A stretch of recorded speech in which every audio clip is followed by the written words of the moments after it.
मैं लोकप्रिय सैफा आपके सामने फिर हूं। तो आज मैं आपसे बात करने लगा था कि यूपी में ये जो दौर चल पड़ा है दल बदलने का, ये क्यों हो रहा है। तो बहुत से लोगों को ये लगता होगा कि स्वामी प्रसाद मौर्य जैसे बड़े नेता जो है, गद्दावर नेता हैं, तो ये लोग जो है ये भारतीय जनता पार्टी को छोड़कर समाजवादी में जा रहे हैं। तो ये शायद बहुत बड़ा चेंज होगा, लेकिन इसके पीछे मैं आपको मोटिव बता देता हूँ कि मोटिव क्या होता है इन लोगों का। तो पहले तो ये लोग भारतीय जनता पार्टी में इन्होंने सत्ता का सुख भोगा, लेकिन मैंने आपको पहले भी ये बात कही है कि इस देश में अभी ये हो रहा है कि शीर्ष पर जो टॉप पर आदमी बैठा है वो करप्ट नहीं है और वो करप्शन करने भी नहीं देता। तो जहां पर उसकी ये नहीं कि वो हर एक चीज को बारीकी से देख सकता है, ऐसे कोई भी नहीं कर सकता कि सभी चीज सुधर गई है, हिंदुस्तान को बड़ा स्वच्छ कर दिया है। मैं वो नहीं कह रहा हूँ, मैं ये कह रहा हूँ कि वो व्यक्ति जितना बदलना चाहता है वो बदल रहा है। तो पहले हर चीज को बाहर से वो जितना बदल सकता है, इंफ्रास्ट्रक्चर बदल रहा है, कंट्री स्ट्रांग हो रहा है, टेक्निक आ रही है, कॉरिडोर्स बन रहे हैं, हाईवेज बन रहे हैं, पावर प्लांट्स लग रहे हैं, सोलर एनर्जी में इंडिया टॉप कर रहा है, इंटरनेशनल रिलेशन सुधर रहे हैं और हमारी जीडीपी ऊपर जा रही है, बहुत सी चीजें हो रही है। तो इम्प्रूवमेंट्स हैं जो वो पार्ट्स में होती हैं। ये कोई ऐसा तो है नहीं कि जादू की छड़ी घुमाई और हो गया। तो यहाँ पर लोगों को वही पुराने घिसे पिटे चीजों पर चलने की 70 साल से आदत थी, क्योंकि सरकारें ही ऐसी आ रही थी। तो ये एक बदलाव है लोगों के लिए। तो यहाँ पर वही धर्म, संप्रदाय, जाति, बेरोजगारी, गरीबी, इन बातों को लेकर ही इलेक्शन होते थे और इन्हीं को लेकर होने थे। क्योंकि तो इसलिए लोगों को गरीब रखो क्योंकि गरीबी पे वोट लेने हैं, बेरोजगार रखो ताकि बेरोजगारी पे वोट लेने हैं। तो ब्लैक मनी, ये सब जो चीजें थी, ये इस देश में आम बात है। तो ये जो नेता दल बदल रहे हैं, ये बेसिकली वो होते हैं ना जो कहते हैं कि झुंड में कौन आते हैं। अब मैं आपको क्या बोल के बताऊं, आपको पता ही है कि झुंड में कौन आते हैं। तो ये जो झुंड अब बन रहा है ना दूसरा, योगी आदित्यनाथ और नरेंद्र मोदी के खिलाफ, ये झुंड है जो इसको बनने दीजिए, ये लोगों को ज्यादा अवेयर करेगा मेरे ख्याल में। क्योंकि ये लोग अब आप कहेंगे कि जो नॉर्मल व्यक्ति है उसको ये मैसेज दे रहे हैं कि बीजेपी की नीतियां ही खराब हैं, इसीलिए तो बीजेपी के मंत्री जो पद पर जो लोग हैं वो भी बीजेपी छोड़कर दूसरी पार्टी में जा रहे हैं। अरे भाई, नीतियां नहीं खराब हैं, वो व्यक्ति सत्ता में बैठे, लेकिन सत्ता में बैठने का उनका जो मोटिव था ना, जो स्वामी प्रसाद मौर्य जैसे और दूसरे जो ब्रजेश त्रिपाठी ऐसे लोग हैं जो, तो इन लोगों का सत्ता में बैठने का मतलब था खाना, लूटना, ये चीजें। नेतागिरी इस देश में और क्या है, जितने मर्जी परिवार उठा के देख लो, तो हर स्टेट में एक परिवार मिल जाएगा आपको जो पूरी तरह से पनप चुका है, अपनी पाप की जड़ें फैला चुका है। हर स्टेट में एक परिवार है, जैसे मैंने आपको पहले भी बताया हुआ है। तो वो परिवार जो है वो राजनीति पर अपना एकाधिकार समझता है। तो इसी प्रकार ये समाजवादी पार्टी जो है ये यूपी में समझती है। तो वहां पर अब ये कभी मुस्लिम वोट खेलती है, कभी परशुराम जी की मूर्ति लगवा देती है, कभी ये लोग कुछ कहते हैं, कभी कुछ कहते हैं, जबकि सब जानते हैं कि सपा मतलब गुंडा, सपा का झंडा गाड़ी में गुंडा। तो ये बात कोई झूठ नहीं है, ये सच है।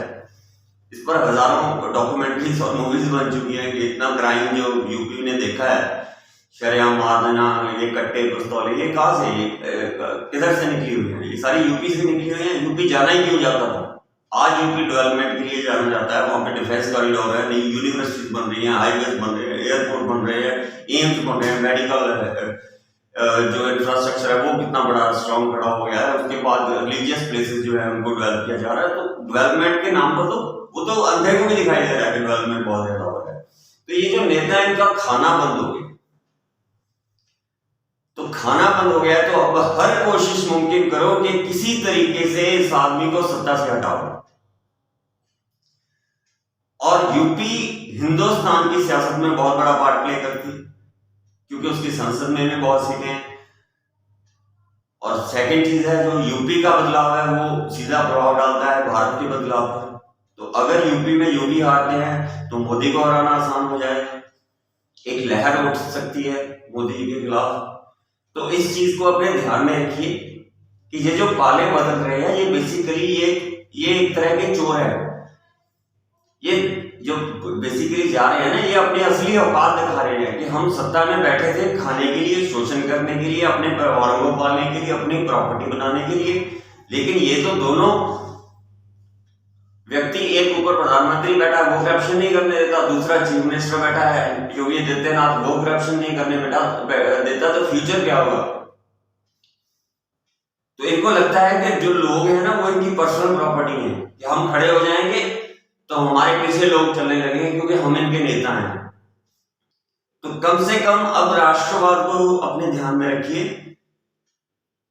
मैं ये कहता हूं कि आप ये तो कह रहे हैं कि अगले कुछ दिन में 100 बीजेपी के नेता छोड़ेंगे। मैं कहता हूं सारी की बीजेपी जितनी है कार्यकर्ता से लेकर सभी समाजवादी पार्टी में भी चले जाए तो भी आपका विश्वास नहीं हिलना चाहिए कि इसका मतलब इस व्यक्ति योगी आदित्यनाथ और नरेंद्र मोदी के इन लोगों के चरित्र में कुछ तो ऐसा है जो इनके खिलाफ इतने ज्यादा लोग खड़े हो गए। कुछ तो है कि एक व्यक्ति को बिना वजह नफरत की जा रही है। कुछ तो है कि एक व्यक्ति की विचारधारा को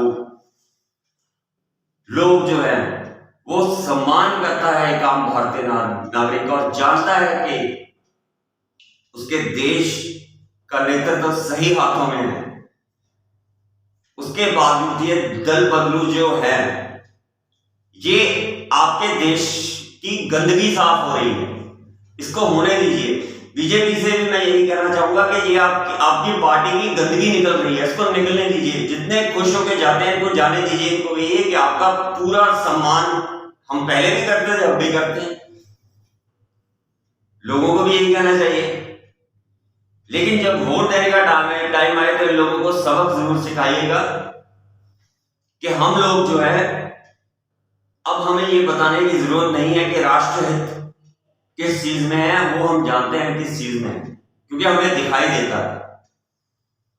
तो इनकी रैलियों में जाइए, इनकी बातें सुनिए क्योंकि ये बहुत अच्छे एंटरटेनर हैं। ये आपको एंटरटेन बहुत अच्छा करते हैं, लाल टोपी वाले बहुत अच्छे एंटरटेनमेंट देते हैं आपको। तो ये जो दल बदल कर दूसरे पाले में जा रहे हैं ना, तो इनको सत्ता में बैठ के भी सत्ता सुख भोगने नहीं दिया है योगी आदित्यनाथ ने। तो ये लोग जब आपके पास यहां पर इंडिया में है क्या, यहां पर पावर का मतलब है करप्शन करना, तो वो करने नहीं दी है। तो अब ये सोच जो है ये बदल रही है हिंदुस्तान में। तो हम उन लोगों को, नेताओं को रिप्रेजेंट नहीं करेंगे, उन लोगों को हम अपना रिप्रेजेंटेटिव नहीं बनने देंगे, उन लोगों को हम अपने आगे नहीं खड़े होने देंगे जो वहां पर खड़े होने के काबिल नहीं है।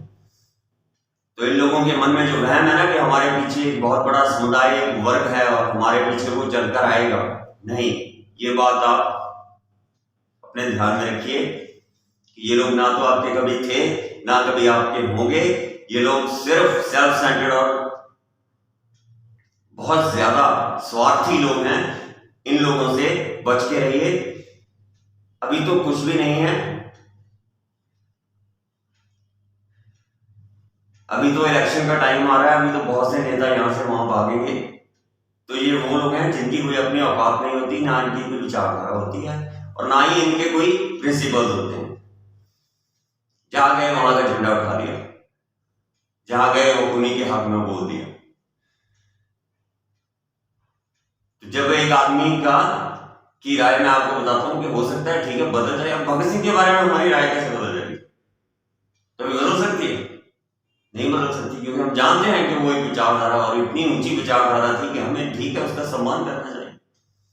तो ऐसे ही आज की विचारधारा, पार्टी को मत देखिए, रंग को मत देखिए, व्यक्ति को मत देखिए, ये देखिए देश कैसे चेंज हो रहा है, देश कैसे बदल रहा है। उसके बारे में जो चीजें हैं वो हक में हो रही हैं, सही हो रही हैं, कुछ गलत नहीं हो रहा।